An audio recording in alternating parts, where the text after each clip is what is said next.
दोस्तों, मैं हूँ आरजे खुशी और आप सुन रहे हो कहानी कैसा ये इश्क है। इस कहानी में आगे क्या हुआ, आइए जानते हैं। अर्पिता की चिल्लाने की हिम्मत नहीं हुई क्योंकि उसके आसपास कई लोग थे। वो बहुत धीरे से बुदबुदाई जिसे केवल दोनों ही सुन सकते थे।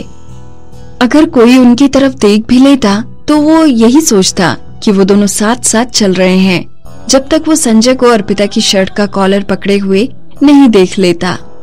केवल जिगर सेठी जो उन दोनों के पीछे आ रहा था, उसने ही अर्पिता को संजय के द्वारा खींचते हुए देखा। जिगर सेठी ये देखकर चलना ही भूल गया। तभी संजय ने ध्यान दिया कि वो पीछे रह गया है और उसने अर्पिता को छोड़ दिया। ऐसा दिखाते हुए कि कुछ नहीं हुआ, उसने धीरे से अपना मुंह खोला और कहा, तुम्हारे पैर बहुत छोटे हैं और तुम रेंगती हुई चलती हो। अगर इसमें मैं तुम्हारी मदद कर दूं तो क्या तुम्हें कोई परेशानी है? उसकी बड़ी आंखें और ज्यादा बड़ी हो गई और वो उसे ऐसे देखने लगी जैसे वो उसे खा ही जाएगी। जैसे ही वो कुछ कहना चाहती थी, उसने देखा कि जिगर सेठी उनके पास ही आ रहा है। अपनी बड़ी आंखों को टिमटिमाते हुए उसने गले तक आए हुए शब्द रोक लिए। उसे डर था कि उसके बोनस से फिर कुछ रकम कट जाएगी अगर उसने बाहर वालों के सामने अपने प्रेसिडेंट को उल्टा जवाब दिया। ये बहुत अच्छा है कि मिस्टर संजय के पास समय है। मुझे कुछ वर्क रिलेटेड चीजें हैं जिनमें मैं आपकी राय लेना चाहूंगा, जिगर ने कहा, जो कि काफी हंसमुख इंसान था। उसने नोटिस किया कि उन दोनों के बीच का माहौल कुछ खराब है और वो उसी को ठीक करना चाहता था। क्योंकि वही उन्हें खाने पर ले जा रहा था तो उसे ही उनका ध्यान भी रखना था। जिगर सेठी कुछ आगे बढ़ा और मित्तल कॉर्पोरेशन के दूसरी तरफ जो रेस्टोरेंट था उसे दिखाने लगा। ये बस सड़क की दूसरी तरफ ही है, मैंने पहले ही रिजर्वेशन कर ली है। उसके कहने के बाद वो तीनों बिना बोले रेस्टोरेंट की तरफ चल दिए। संजय के असिस्टेंट के पास रिजल्ट करने का भी समय नहीं था और वो वहीं रह गया, संजय को घूरता हुआ जो उसे पीछे छोड़ गया था। शेड्यूल और शीट को देखते हुए असिस्टेंट खुद से यही बड़बड़ाता रहा, मुझे लगा बॉस ने कहा कि उन्हें आज भूख नहीं है। आजकल सिर्फ लड़कियां ही चंचल नहीं होती, कुछ आदमी भी ऐसे होते हैं। अपने हाथ में शेड्यूल शीट लेकर वो उनके पीछे तेजी से भागा। मित्तल कॉर्पोरेशन दिल्ली के ऐसे इलाके में थी जहां 1 इंच जमीन की भी कीमत सोने के भाव के बराबर थी, इसीलिए उसके पास का रेस्टोरेंट भी काफी स्टैंडर्ड का होगा। जिगर सेठी ने जो रेस्टोरेंट चुना था वहाँ न केवल खाना ही बहुत अच्छा था बल्कि उसकी कीमत भी बहुत ज्यादा थी। वो रेस्टोरेंट काफी चलता था और बिना बुकिंग के वहाँ सिर्फ जगह मिलना नामुमकिन था।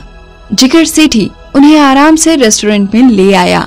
ऐसा लगता था कि उसने काफी मेहनत की है पहले से एक प्राइवेट रूम बुक करने के लिए।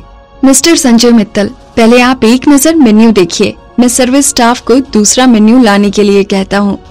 संजय ने अपनी लंबी उंगलियों से मेन्यू नहीं उठाया जो जिगर ने उसे दिया था और बिना देखे उसे अर्पिता के सामने फेंक दिया। पेटू, तुम्हारे लिए, संजय ने कहा। अर्पिता मन में खुद से बोली, इन्हें सबके सामने मेरी इमेज जरूर खराब करनी है। एक सिंगल कुंवारी और जवान लड़की को पब्लिक में पेटू कहकर बुलाना, क्या उसे पता नहीं था कि अगर वो किसी और लड़की को ऐसा कहता तो पीटा जाता।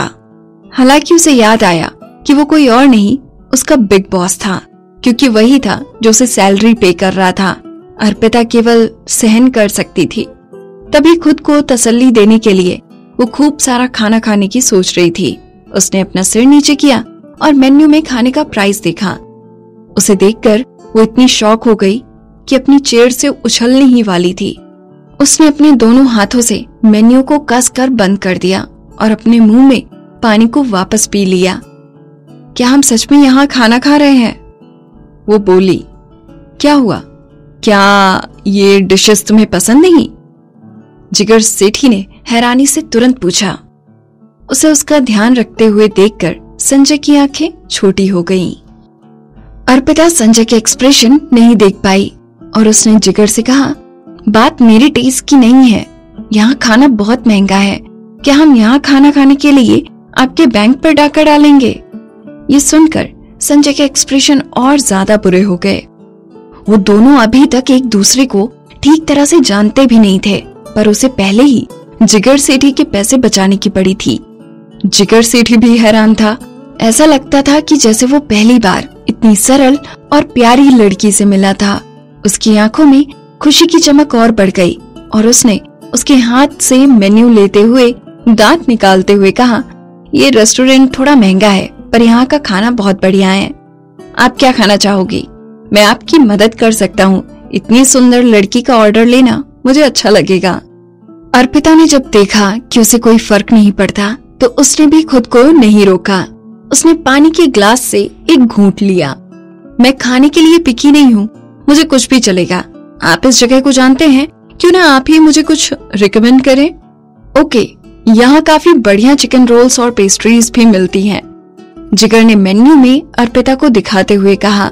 उसे देखकर अर्पिता ने सिर हिला दिया और जिगर ने पास में खड़े सर्विस स्टाफ को खाना लाने का ऑर्डर दिया। वो दोनों लगातार बात कर रहे थे और एक दूसरे की बात दोहरा रहे थे। ऐसे लगता था जैसे दोनों चिपक गए हों, क्योंकि वो एक ही मेन्यू शेयर कर रहे थे। ये सब देखकर संजय ने अपने हाथ में पकड़े पानी के ग्लास को इतना कसकर पकड़ लिया कि उसके हाथ के पीछे की नसें भी दिखने लगी। अचानक उसने जोर से ग्लास को टेबल पर रखा। जोर की धम की आवाज की तरफ बाकी दोनों का ध्यान गया।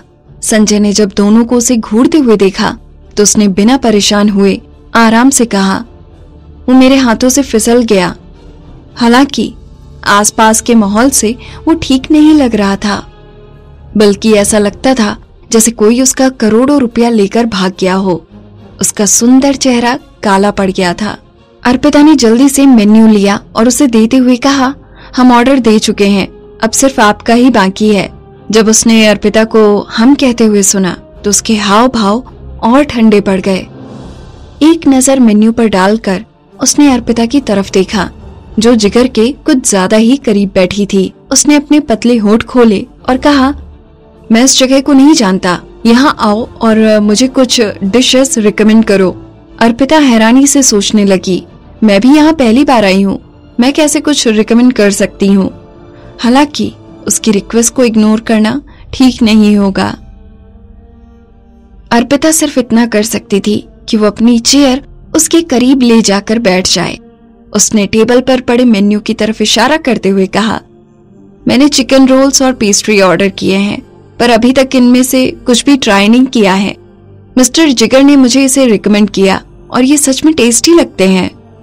अर्पिता के एक्सप्रेशन खाने की बात करते हुए कुछ और ही हो जाते थे। अपनी चमकती हुई आंखों के साथ वो संजय के और करीब चली गई। इस बार ऐसा लग रहा था कि जैसे वो उसकी बाहों में हो, क्योंकि उसे लगा कि वो मेन्यू की डिशेस को ठीक से देख नहीं पा रहा था। महकते हुए उसके बदन की खुशबू उसकी नाक तक गई। उसकी आंखों के सामने उसके बाल लहरा रहे थे। वो मेन्यू देख रही थी पर संजय उसे देख रहा था। जब उसने अपना सिर ऊपर उठाकर संजय से पूछना चाहा, तब संजय को अपने खोने का एहसास हुआ और उसने धीरे से खांसते हुए कहा, जो तुमने कहा है मैं वही ऑर्डर करूंगा। उसे कोई अंदाजा नहीं था कि उसने क्या खाना ऑर्डर किया है। अर्पिता को उसके अजीब व्यवहार का पता नहीं लगा। संजय को किसी तरह की राय ना देते हुए देखकर उसने सर्विस स्टाफ को मुस्कुराते हुए कहा, मैं एग्जैक्टली सेम एक और ऑर्डर करना चाहूंगी। उसके ऐसा कहते ही अचानक प्राइवेट रूम का दरवाजा खुला और एक आदमी जो रेस्टोरेंट का मैनेजर लगता था अंदर आया। जब उसने संजय मित्तल को देखा, वो बड़ी रिस्पेक्ट के साथ उससे मिलने के लिए आगे बढ़ा। मिस्टर संजय, आप हमारे रेगुलर कस्टमर हैं। आप यहाँ एक ऑर्डिनरी रूम में कैसे बैठ सकते हैं? मैं अभी आपको एक पर्सनल प्राइवेट रूम में स्टाफ से कहकर शिफ्ट करवाता हूँ। दोस्तों, आप सुन रहे हो कहानी कैसा ये इश्क है, और इस कहानी में आगे क्या कुछ इंटरेस्टिंग हुआ जानने के लिए सुनते रहिए मुझे यानी आरजे खुशी को।